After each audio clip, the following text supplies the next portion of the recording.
Hello আম্মু, কি হইছে কান্তাছিস কে? আম্মু তোমার জামাই আজকে আমার বাপ মা তুলে গালিগালাজ করছে। আরে বাবা, সংসার জীবনের কমায় তোর বাপে আমার কত গাইলে ধস না, একটু ধৈর্য ধর। আচ্ছা ঠিক আছে। হ্যালো আম্মু, আম্মু তোমার জামাই আজকে আমার গায়ে হাত তুলছে, আরে স্বামী একটু মারতেই পারে।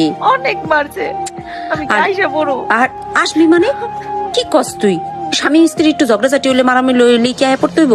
একটা বাচ্চা হইলে সব ঠিক হয়ে যাবো, বুঝছস? টিকা থাক। হ্যালো আম্মু, তোমরা তো কইলা একটা বাচ্চা হলে ঠিক হয়ে যাবে, বাচ্চা তো হয়েছে, ঠিক হয় নাই।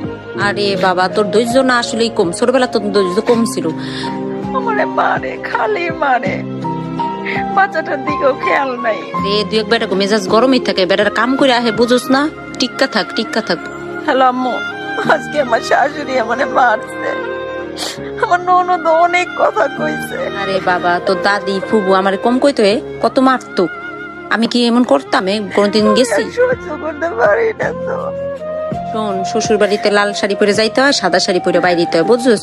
একটু সহ্য কর, সহ্য কর, মা আল্লাহ সব ঠিক করে দিবে। হ্যালো আম্মু, এতদিন অনেক সহ্য করছি, মারছে যাইলেছে সব সহ্য করছি, কিন্তু এখন এখন কি করে জানো, এখন অন্য একটা মায়ের লগে সম্পর্ক।